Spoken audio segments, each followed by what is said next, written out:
Amen. Amen. Gloire à Dieu. Bénissons le Seigneur pour sa fidélité. Bénissons le Seigneur pour ta présence. Croyons que tu es au bon endroit. Tu as fait le meilleur choix et tu n'as pas passé ce temps en vain. Je suis persuadé que si on donnait la possibilité à chacun de dire quelque chose, de témoigner, je crois que pratiquement tous, nous allons avoir une parole à dire parce que le Seigneur nous a touchés. Nous avons été témoins, nous avons vu Dieu agir et c'est l'objectif de ce programme. Bien-aimés, vous ne pouvez pas savoir combien c'est difficile pour nous, serviteurs de Dieu, d'organiser un tel programme. Nous sommes des pasteurs. Plusieurs laissent leurs assemblées avec tous les risques que cela comporte, abandonner son assemblée et pendant des jours pour venir parce qu'on a créé un désir, c'est de voir le peuple être béni. Parmi nous, je crois qu'il n'y a personne qui dort pendant la nuit 4 heures de temps, pendant 3 heures de temps, pendant la nuit 3 heures. Je ne pense pas qu'il y ait une personne. Je ne pense pas. Et en journée, il n'y a personne qui dort 1 heure de temps. C'est vrai ou c'est faux? Il n'y a personne. Et nous le faisons parce qu'on a un fardeau, c'est celui de pouvoir être vraiment libéré, visité, béni. Donc nous bénissons le Seigneur pour ceux qui prennent à cœur vraiment tous les sacrifices que nous consentons pour vous. Et nous croyons que Dieu a parlé par ses serviteurs. Notre Dieu est vraiment fidèle. Tout ce que nous vous demandons, c'est de prier pour nous. Amen. Priez pour nous. Nous en avons besoin, vraiment besoin de vos prières. Elles nous font du bien parce que ce n'est pas facile du tout. Que le Seigneur nous donne la santé parce que ces changements, tu arrives là-bas, tu manges tout ce que tu manges et tout ça. Il faut vraiment que le Seigneur lui-même veille sur nous. Amen. Donc, nous allons ouvrir nos Bibles pendant que nous clôturons dans le livre de Malachie. Il est le dernier livre du Nouveau de l'Ancien Testament. Nous commençons par là, au chapitre 3, le verset 16. 15 et 16.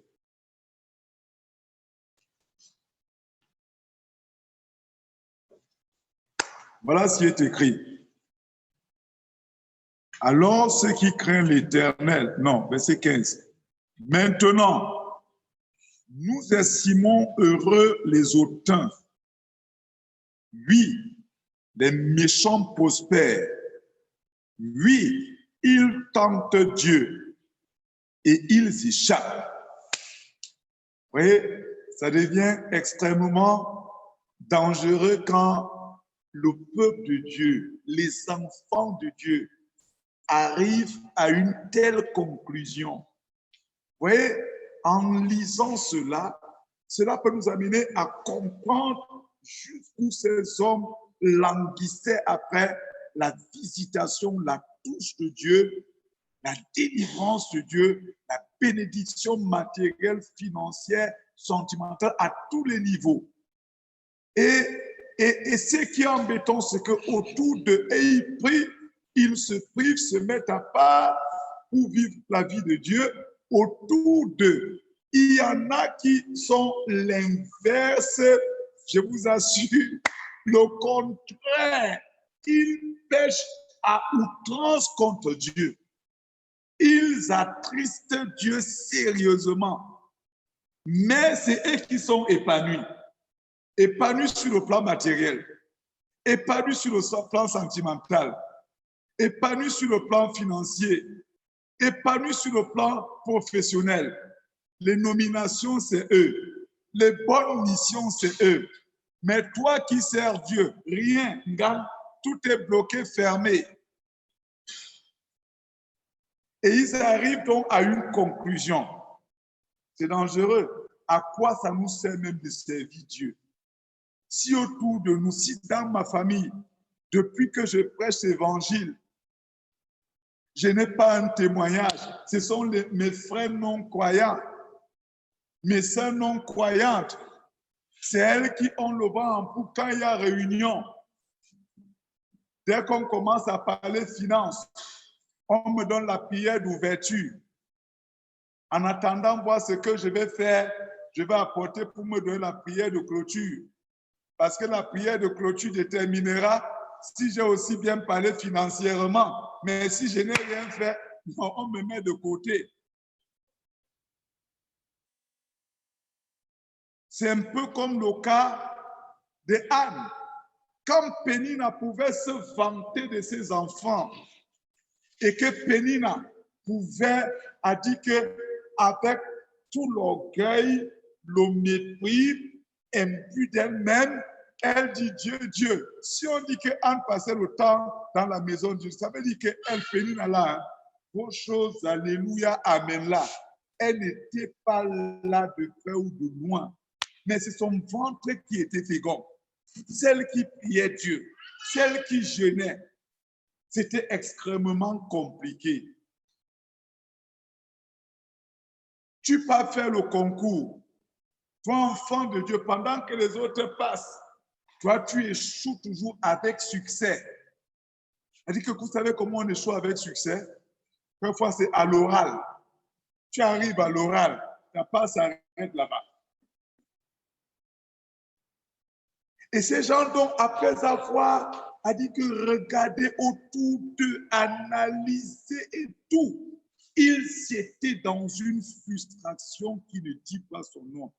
Parce qu'à lire seulement ce qu'ils expriment, il dit maintenant, nous estimons heureux les auteurs.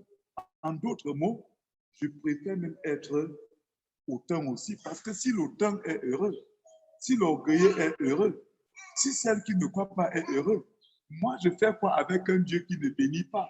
Je fais quoi avec un Dieu qui n'accomplit pas ses promesses? Donc, mieux je le suis, mieux je meurs derrière quelqu'un qui me donne que d'être derrière quelqu'un qui est lent, agit entre guillemets. Mais une vérité que je voudrais vous dire, c'est que le diable sait que ceux qui ne croient pas lui appartiennent. Donc, il va les mettre à l'aise pour qu'ils n'aient même pas envie de suivre le Seigneur. Le diable n'aime pas perdre une âme. Jésus nous a sorti la plus grande révélation que souvent en matière du Seigneur des âmes qui n'attire pas notre attention. Il dit, il y a de la joie au ciel pour une seule âme qui se répand. Le ciel, il y a combien de milliards d'anges au ciel? Il y en a tellement, non? Les 24 milliards, tout le monde, ils sont contents pour une seule âme. L'inverse, c'est quoi? C'est la joie dans le royaume des ténèbres. La tristesse profonde dans le royaume des ténèbres. Il y a de la tristesse dans le royaume des ténèbres. Et c'est un royaume qui n'aime pas être triste. C'est pour ça qu'il multiplie les stratégies. C'est pour ça qu'il met à l'aise ceux qui travaillent pour lui, ses fonctionnaires. Les fonctionnaires du péché. C'est-à-dire que le patron s'arrange à ce qu'ils ne souffrent pas. Ils ont les perdièmes, ils ont tout ce qu'il faut pour qu'ils soient à l'aise, pour qu'ils travaillent normalement. Il rend la prostituée, a dit que la prostituée prospère à son niveau. En une soirée, elle a peut-être ses 5-10 clients. Et le matin, quand elle rentre, elle est bien. Toi qui passes le temps, qui a passé la nuit de prière là, quand elle rentre, son patron lui a donné les perdièmes et tout, et tout, et tout. Elle mange, elle prépare la bonne nourriture. Toi, tu meurs de faim. Et quand tu peux dire, hé, voisine, c'est comment un homme à quoi? Elle te regarde, c'est ma nourriture là. Moi, je donne mes fesses. Toi, tu es là, tu économises ta part et tu veux que je ne te donne pas. Vous comprenez? Alors, il s'asseye. Frère, ce n'était pas une personne. Hein. Elle dit qu'ils ont fait comme un collectif. Ils se sont assis avec une pétition. Ils disent à Dieu, maintenant, nous estimons, nous le collectif, nous les gens qui voulons ton intervention, nous de la retraite de prière, Nous voulons oser dire comme c'est là. Voilà la pensée avec laquelle nous sommes venus. Mais nous bénissons le Seigneur parce que nous sommes venus avec une pensée et nous rentrons avec une autre. Alléluia. Maintenant, qu'est-ce que Dieu répond au verset 16? Alors, ceux qui craignent l'Éternel se parlèrent l'un à l'autre. L'Éternel fut attentif. J'aime cela. L'Éternel fut attentif. Il y a des preuves qui ne montrent pas que Dieu est attentif lorsqu'on est dans un programme. L'une des preuves que Dieu a été attentif, je le disais au début de ce programme, lundi soir, lundi dans la nuit, on aurait pu enregistrer 2 morts. OK? Mais on a crié à l'Éternel, on a dit non, ce n'est pas pour voir les enfants de plus mourir que tu nous as rassemblés. Et Dieu n'a pas permis, et nous avons vu la victoire qu'il nous a accordée. Amen. On a vu la victoire. On a prié pour les gens qui sont venus avec des problèmes. On a vu comment Dieu a agi dans leur vie. Parce qu'il ne veut pas que nous soyons en larmes. Alléluia. L'Éternel fut attentif et il écouta. Et il écouta. J'aime ça. Et un livre de souvenirs fut écrit devant lui. Pour ceux qui craignent l'Éternel. Et qui font comment? Et qui honorent son nom. Ils craignent l'Éternel. Ils honorent le nom de l'Éternel. Quelle grâce! Ils craignent et ils honorent le nom de l'Éternel. Est-ce que toi, tu crains l'Éternel? Est-ce que tu honores le nom de l'Éternel? Si tu le crains, si tu l'honores, estime-toi heureux. Estime-toi heureuse. Commence à te réjouir, n'est-ce pas, du témoin de ce que tu lui as demandé. Parce que le Seigneur va t'amener à voir, à palper cela. Donne-toi toute la valeur possible. Le Seigneur est sur le point de te visiter. Le Seigneur est sur le point de mettre son cachet, d'essuyer tes larmes, de redonner la joie, une joie profonde et cette joie qui sera permanente. Le Dieu qui a écouté nos frères avant est le même Dieu qui nous écoute, est le même Dieu qui change notre histoire, est le même Dieu qui dit « Je connais tes douleurs, je t'ai appelé pour te faire du bien ». Et je dis à mes collègues pasteurs que nous devons nous attendre aux frais d'émission pour passer à la caisse prendre les frais d'émission.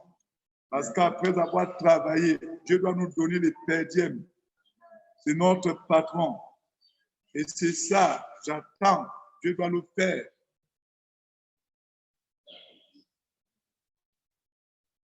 Frères, lisons quel passage qu'on va lire. Allons dans 2 Corinthiens 7.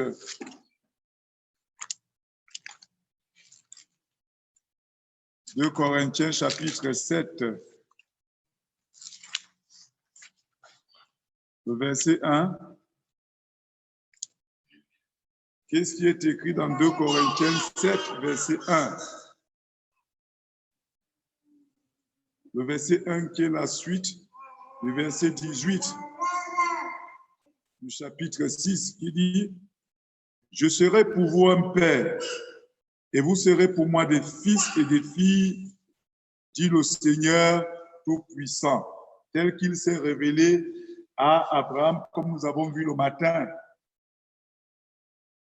Il dit, je serai pour vous un père, et vous serez pour moi des fils et des filles, dit le Seigneur, le Tout-Puissant. Le Tout-Puissant, dit le Seigneur, le Tout-Puissant. Oh, quand le Tout-Puissant, le propriétaire de tout, j'ai dit de tout, celui qui décide sur tout, te déclare qu'il décide d'être pour toi un père. Quelle doit être ton attitude maintenant? La célébration. J'ai un père. Alléluia. J'ai un père fidèle. J'ai un père bon qui est capable de faire ce qu'il dit. Il possède tout. Et quand il dit, il accomplit. Mais maintenant qu'il décide d'être mon père, c'est aussi un père qui est exigeant. Alléluia. Et il dit donc, ayant donc de telles promesses. N'oublions pas que le thème de ce programme, c'était non seulement que Dieu se souvienne de nous, mais de long en large, nous avons traité sur le thème, c'est-à-dire que voir les raisons pour lesquelles les promesses d'un Dieu fidèle ne s'accomplissent pas toujours dans nos vies. Il était question que nous entrions en profondeur pour voir ce que la Bible dit. Quelles ont été les erreurs que nous-mêmes nous avons commises, comment les corriger pour que chacun coule dans la grâce, dans les grâces abondantes de Dieu. Ayant donc de telles promesses, bien-aimés, purifions-nous de tout ce qui corrompt le corps et l'esprit. Alléluia. Pour mener ainsi une vie pleine, saine, en révérant Dieu. Est-ce que tu comprends? L'agenda de Dieu ne sort pas de ce que tu as reçu, de ce que Dieu te dit, s'il te plaît. Même si le diable va vouloir te faire comprendre, le livre de Matthieu, de Jean 15, versets 7 et 8, il dit, si vous demeurez dans mes paroles et que demeure, si, il ne t'oblige pas, il t'a tout dit, ce qu'il faut pour que tu sois heureux et heureuse. Mais il dit, si tu demeures dans ces paroles et que ces paroles demeurent en toi, alors qu'est-ce qui va se passer? Demande tout ce que tu veux et il va te donner. Et vous comprenez donc que s'il y a un acharné que le diable va livrer, ce sera lequel? C'est que tu ne demeures pas dans ce que Dieu t'a dit. C'est que tu ne retiennes pas ce que Dieu t'a dit. C'est que tu oublies rapidement ce que Dieu t'a dit. Et le but, c'est lequel? Pour qu'il continue de dominer sur toi et te faire croire que Dieu ne t'aime pas, ainsi de suite, ainsi de suite, ainsi de suite. Demeure dans ce que Dieu t'a dit. Pourquoi il faut qu'il n'est pas non pour te mentir? Ce qu'il t'a dit, c'était pour ta délivrance. Jean 8, 32. Il t'a dit la vérité. Il dit, vous connaîtrez la vérité et la vérité vous rendra libre. Donc, quoi en cette vérité? Cette parole, ce n'est pas toi qui as forcé Dieu de te la donner. C'est lui qui a choisi de te la donner. Donc, voilà comment tu vas faire. Quand tu vas prier, pour toi qui te fait du bien en prenant les nôtres, reste dans la parole. Fort heureusement, vraiment, Eric nous aide tellement parce qu'il va envoyer des messages pour que toi qui n'as pas pu, n'est-ce pas, les retenir, tu prennes le temps de réécouter. Peut-être là, tu vas maintenant prier, n'est-ce pas, seul. Quand tu reçois chaque message, tu te mets à genoux, tu pries et tu demeures dans ce que Dieu t'a dit jusqu'à ce que tu vois la chose. Ce n'est pas l'incrédulité. Alléluia. Donc, purifions-nous de toute souillure de la chair et de l'esprit. Si Eric peut remettre la version qu'il a mis, voilà.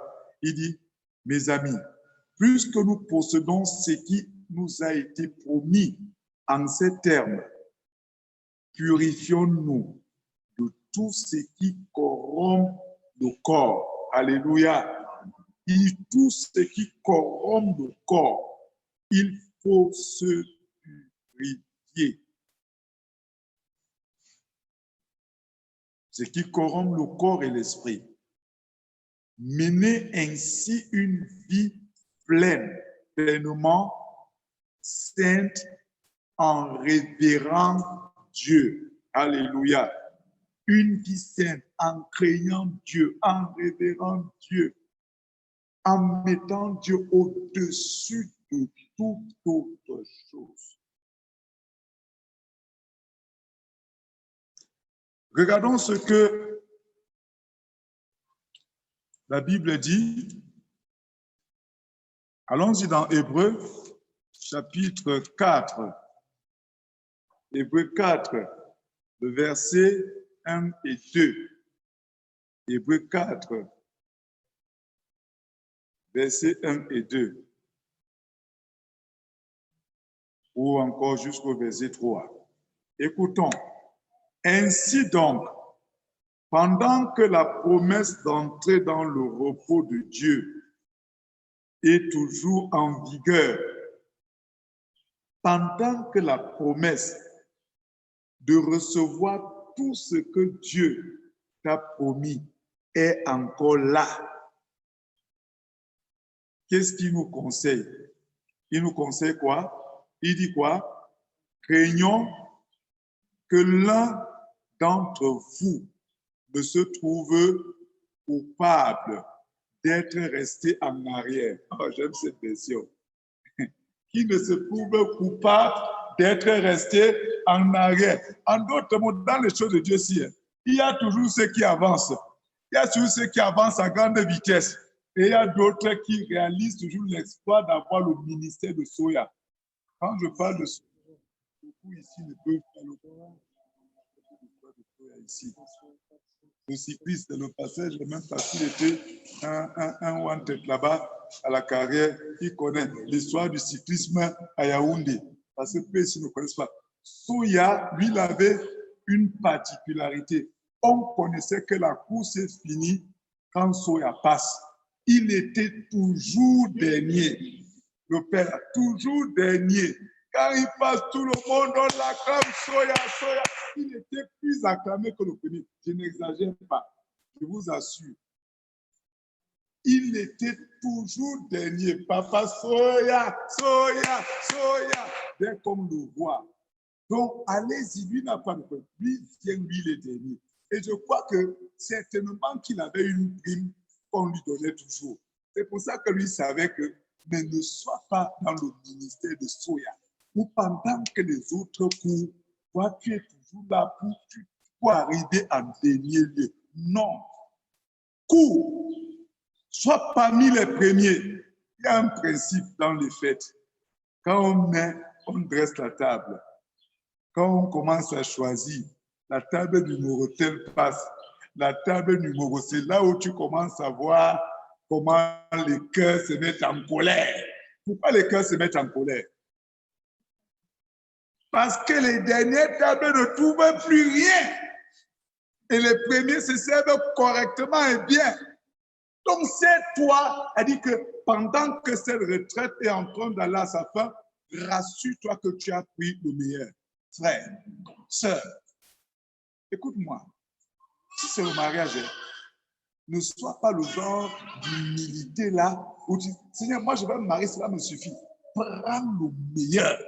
Aïe, tu comprends? Prends, sauf que le meilleur. Si c'est la nomination, hein, frère, je dis que prie le genre de nomination. C'est moi qui demande l'autre nomination. Si je demande d'être sous-directeur, je comprends directeur. Hey! Si c'est le capital pour le commerce, frère, si tu ne crois pas en Dieu pour 1 million selon ton niveau d'affaires, tu ne croiras jamais en lui pour 30 millions comme moi je crois en ce moment. Frère, donc tu dois, elle dit que désirer le meilleur. Si c'est la santé, je dois désirer la meilleure part possible. Tu me comprends? La meilleure portion possible, je dois la désirer et je dois l'obtenir. Frère, ne joue pas les seconds rôles. Non. Tu dois être la tête. Dieu Seigneur, je me suis réveillé chaque jour à 5 heures pendant ce programme. Je vais même me réveiller à 5 heures moins le quart parce qu'il faut que je ramasse tout. Puisque tu n'es pas un homme pour mentir, c'est extrêmement important. Extrêmement. Verset 2. Il dit, ainsi donc, il dit, car nous aussi, nous avons entendu la bonne nouvelle, tout comme eux, mais le message qu'ils ont entendu ne leur a servi à rien. S'il te plaît, s'il te plaît, s'il te plaît, il dit le message qu'ils ont entendu ne leur a servi à rien. Vous voyez comment le diable est à l'œuvre, non? Il dit un semeur sorti pour s'aimer. Aussitôt qu'il a semé, le diable vient, il enlève la parole. Cette parole ne leur a servi à rien. Que cela ne soit pas ton cas. Que cela ne soit pas ton cas. Cette parole ne leur a servi à rien. Et la suite, c'est laquelle, Eric? Relance le passage, le verset.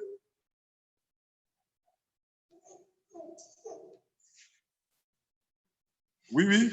Il dit, car nous aussi, nous avons entendu la bonne nouvelle, tout comme eux. Mais le message qu'ils ont entendu ne leur a servi à rien, car ils ne se sont pas associés par leur foi à ce qu'ils l'ont reçu. S'il te plaît, vois, Dieu ne peut pas nous rassembler comme ça et puis ne faire rien. Oui, tu dois être reconnaissant en appréciant ce qu'il a fait pour les autres, mais dis ma part. Moi là, j'attends ma part. Amen. Ces messages ne leur a servi à rien. Donc fais-toi du bien. Alors en effet, c'est nous qui croyons, qui entrons dans le repos conformément à la parole de Dieu qu'il a dit.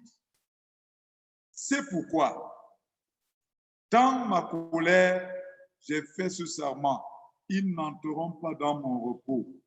C'est ainsi que Dieu a parlé alors que son œuvre était achevée depuis la création du monde. Après la première partie dit, en effet, nous qui croyons, qui entreront, c'est nous qui croyons.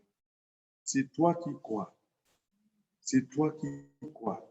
Si tu crois que Dieu t'a opéré, si tu crois que la main de Dieu t'a opéré, si tu crois que la main de Dieu t'a délivré, sois rempli d'un esprit de remerciement.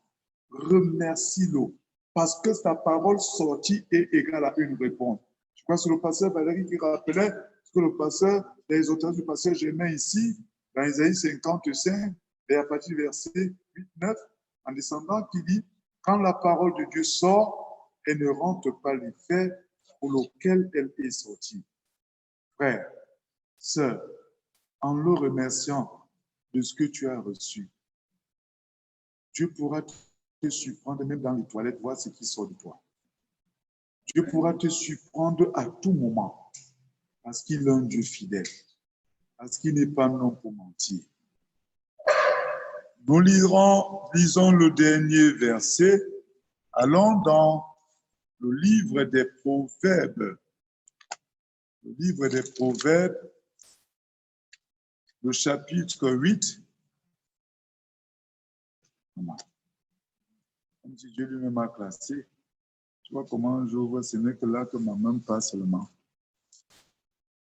Proverbe chapitre 8, on termine par là, à partir du verset 14 jusqu'au verset 22. Je ne vais pas tout lire, mais le peu que je vais lire, je voudrais que tu le prennes avec beaucoup de sérieux. Il dit, c'est à moi qu'appartiennent les bons conseils et la prudence. Je possède l'intelligence et la puissance. Le bon conseil appartient à l'Éternel. Le bon conseil est dans sa parole. Et c'est le bon conseil que nous t'avons donné. C'est le bon conseil que tu as reçu. Un conseil qui n'est pas dilué. Un conseil qui est bio. Un conseil qui est complet. Amen. Fais usage de ce conseil. Ceux qui rejettent les conseils échouent. Dans chaque grande structure, dans chaque État du monde, chaque président a des conseillers. Et ceux qui conseillent les autres, eux aussi ont des conseillers. Et nous avons un conseiller par excellence qui est le Saint-Esprit. S'il te plaît, prends très au sérieux. Ne laisse pas qu'un seul passage que tu as reçu depuis dimanche soit jusqu'à cet instant. Parce que quand Eric va nous renvoyer cela dans le forum, prends le temps de réécouter. C'est là que tu pourras mieux comprendre ce que tu n'as pas compris pendant les directs. Alléluia. Et la suite, le verset 15, il dit, c'est à moi qu'appartiennent. Il dit, c'est par moi que règnent les rois et que les princes décrètent des lois justes. Est-ce que nous comprenons? Il dit, c'est par moi que règnent les rois. Donc ton boss là, ton patron là, Dieu fait régner les rois et il peut décider. Il dit qu'il impose au cœur de ta hiérarchie, au cœur de ton père, de ta mère, au cœur d'un voisin, au cœur de quelqu'un de bien situé, de te faire du bien. Il n'hésitera pas. Qui a fait du bien à Néhémie? Qui a fait du bien à Néhémie quand il devait aller rebâtir la muraille? C'était quel roi? Oui. Est-ce qu'il était un croyant? C'est un païen. Mais parce que c'est Dieu qui fait dominer, régner les rois. Et c'est lui qui décide d'incliner le roi. Quand Néhémie, lui, il était là, il servait le roi, Néhémie s'est plaint. C'est que quand je vois le gars là, il a un besoin sérieux. C'était ça, non? Quel est ton besoin? Et le Saint-Esprit est capable. Toi qui veux changer de structure, Dieu est capable de te positionner là où il va vouloir. Demeure dans sa parole. Et quand Dieu parle, ça veut dire qu'il a déjà déclenché le processus qui t'amènera à cet endroit-là. Et tu as la conviction dans ton cœur pendant que tu écoutes toutes ces paroles depuis le début. Alléluia. Et la suite du verset c'est quoi? Il dit, par moi gouvernent tous les chefs, tous les hommes d'État. Ah, j'aime ça. Tous les hommes d'État et tous les magistrats sur terre. Donc, tous les hommes d'État. Tous les hommes d'État. Et c'est vrai, non? Est-ce que vous savez que à l'heure où nous parlons, Paul Biya peut décider de changer ton histoire radicalement et ça change. Amen. Est-ce que vous savez que le ministre là peut décider par l'ordre divin, le directeur général là, de changer ton histoire? Dieu lui impose, lui apparaît, le tourmente dans les rêves. Vous vous souvenez de l'histoire de l'autre, de Mardochée? Comment Dieu a tourmenté cet homme d'État? Il n'a pas pu dormir. A dit que le gars veut dormir. Tourment sur tourment sur tourment sur tourment, jusqu'à ce qu'il fasse du bien à Mardoché et à tout un peuple. Pas Mardoché ici, mais Mardoché de la Bible. Vous comprenez? Tous les hommes d'État, j'aime cette version, et tous les magistrats. Est-ce que tu as un problème au tribunal? Dieu est capable. Il intime l'ordre à ce magistrat que fais du bien à mon fils. Et ce sera comme ça. Pour ceux qui ont un problème au tribunal, elle dit qu'après cette retraite, tu auras dans le compte.